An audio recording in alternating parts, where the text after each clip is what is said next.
రూపంలో కేసీఆర్ గారు నిర్మించడం వల్ల భారతదేశంలోనే తెలంగాణ రాష్ట్రం ధాన్య భాండాగారంగా మారింది. భారతదేశానికే మరి పంజాబ్ను హర్యానాను తలదన్ని మరి నీటి సమృద్ధిని సాధించడం వల్ల వ్యవసాయ విస్తరణ కూడా అపారంగా జరిగింది. దురదృష్టం మరి మేడిగడ్డలో జరిగిన ఒక చిన్న సంఘటనను పట్టుకుని దానిని భూతద్దంలో చూపెట్టి మొత్తం కాళేశ్వరం ప్రాజెక్టే ఒక విఫల ప్రయత్నంగా చేసే క్రమంలో భాగంగా రేవంత్ రెడ్డి గారి ప్రభుత్వం గత 8 నెలలుగా లక్షలాది మంది రైతుల జీవితాలతో చెలగాటమాడుతా ఉన్నది. సరిగ్గా ఇదే రోజు పోయిన సంవత్సరం ఎక్కడైతే ఈ రోజు మేము నిల్చొని ఉన్నామో లోవర్ మానేర్ డ్యామ్ లో 12 పైచిల్కు టీఎంసీలు ఆనాడు అంటే సగానికి పైగా కెపాసిటీ ఆనాడు లోవర్ మానేర్ డ్యామ్ లో ఉండేది. సరిగ్గా ఇంకో 5 రోజుల తర్వాత పంపింగ్ అనేది టైం చేయడం వల్ల ఎల్ఎండి 24 టీఎంసీలు కూడా ఆనాడు మేము నింపి రైతుల గుండెల్లో ఒక భరోసా నింపగలిగినాం.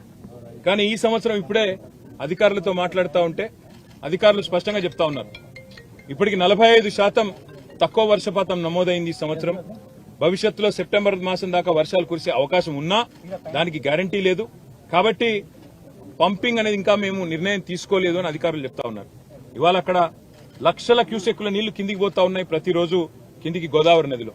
మేము అందుకే మా పార్టీ యొక్క శాసనసభ్యులు శాసన మండలి సభ్యుల ఒక బృందం ఈ రోజు అసెంబ్లీ సమావేశాలు ఉన్నప్పటికీ అందరం బయలుదేరి ఇక్కడికి వచ్చి ఇక్కడ ఎండిపోతున్న లోవర్ మానేర్ డ్యాము, దానిపైన ఉన్న మిడ్ మానేర్ డ్యాము, ఆ పైన ఉన్న ఎస్ఆర్ఎస్పీ, అదేవిధంగా ఫ్లడ్ ఫ్లో కెనాల్ మీద ఉన్న వేలాది మోటార్లు ఇవన్నీ కూడా మరి చూడడానికి, అదేవిధంగా ప్రభుత్వాన్ని డిమాండ్ చేయడానికి రంగనాయక సాగర్ గాని, మల్లన్న సాగర్ గాని, కొండపోచమ్మ సాగర్ గాని, అన్నపూర్ణ రిజర్వాయర్ గాని వీటన్నిటినీ నింపినట్టయితే రైతుల్లో ఒక భరోసా నింపినట్టయితది. సాగునీటి విషయంలో ఒక పూర్తి స్థాయి స్పష్టత రైతులకు వస్తుందనే ఉద్దేశంతో మేము ఈ కాళేశ్వరం సిస్టంలోని రిజర్వాయర్లు, అదేవిధంగా పంప్ హౌజులు వాటి సందర్శనకు బయలుదేరి రాష్ట్ర ప్రభుత్వ దృష్టికి ముఖ్యంగా తీసుకొని ఒక్క విషయం రాదలిచినాం. రైతులు ఆందోళన చెందుతా ఉన్నారు.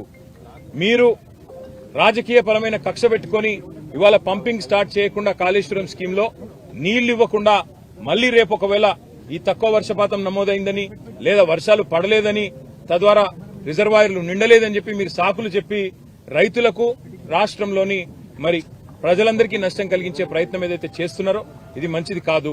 ఇవాళ కన్నెపల్లి దగ్గర బ్రహ్మాండంగా మీరు పంపు ఆన్ చేస్తే ఈ అన్ని రిజర్వాయర్లు కూడా పైన 90 టీఎంసీలలో ఈరోజు కేవలం అక్కడ 23-24 టీఎంసీలు ఉంది శ్రీరామ్ సాగర్ లో అని చెప్తున్నారు. తర్వాత మిడ్ మానేర్ లో 5 టీఎంసీలు ఉన్నది, ఎల్ఎండిలో 5 టీఎంసీలు అంటే 140 టీఎంసీలకు గాను ఈ రోజు కేవలం మనకు 35 టీఎంసీలు కూడా నిండి లేదు. ఒక పెద్ద ఎత్తున పంపింగ్ చేసుకునే అవకాశం వెసులుబాటు ఉంది. దాంతో పాటు మీరు మల్లన్న సాగర్ లో 50 టీఎంసీలు, కొండపోచమ్మ సాగర్ లో 15 టీఎంసీలు నింపితే కేవలం రైతులకే కాదు హైదరాబాద్ మహానగరానికి కూడా రేపటి మంచినీళ్లకు గాని, మార్గమధ్యంలో ఉండే వేలాది గ్రామాలకు, ఇతర జిల్లాలకు, నియోజకవర్గాలకు కూడా మంచినీటికి కూడా ఇబ్బంది లేకుండా మనం రేపటికి మేనేజ్ చేసుకునే అవకాశం ఉంటుంది. ఎన్నిటినీ పక్కన పెట్టి రాజకీయపరమైన కక్ష, కేసీఆర్ గారిని బద్నాం చేయాలని చెప్పి మీరు 8 నెలలుగా చేసిన ప్రయత్నం అందరికి కనబడతానే ఉంది.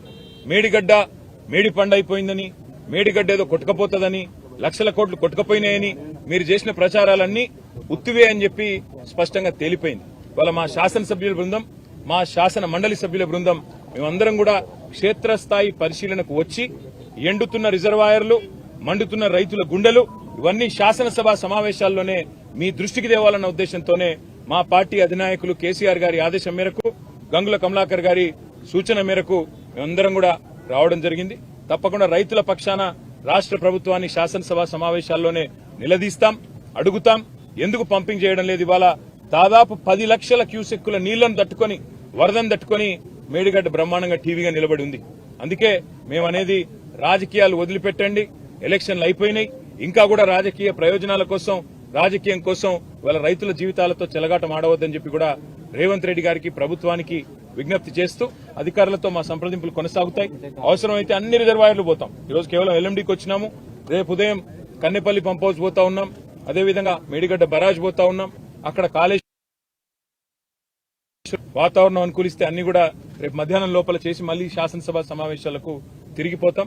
పాత్రికేయ మిత్రులకు కూడా విజ్ఞప్తి, దయచేసి రైతుల వెతలను, ఎండుతున్న రిజర్వాయర్లను కూడా మీరు కూడా దయచేసి ప్రభుత్వ దృష్టికి వచ్చే విధంగా మీరు కూడా ఈ అంశానికి ప్రాచుర్యం కల్పించాలి, ప్రచారం కల్పించాలని చెప్పి కూడా విజ్ఞప్తి. Thank you sir. అంటే ఇప్పుడున్న దశలో ఆ నీరు ఫ్లోటింగ్ ఉంది కదా, ఈ టైంలో పంపింగ్ చేసే అవకాశం ఉంటుందా?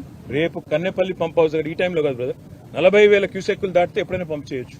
ఇప్పుడు అక్కడ 10 లక్షల క్యూసెక్కుల నీళ్లు కిందికి వృధాగా పోతున్నాయి, వందలాది టీఎంసీల నీళ్లు కిందికి పోతున్నాయని చెప్పి ఇంజనీర్లే చెప్తా ఉన్నారు. ప్రభుత్వ ఆదేశాలు రాలేదని చెప్తున్నారు. కాబట్టే మేము ప్రభుత్వాన్ని కోరుతున్నాం, వెంటనే రివ్యూ చేయండి, చేసి రైతుల గుండెల్లో భరోసా నింపండి.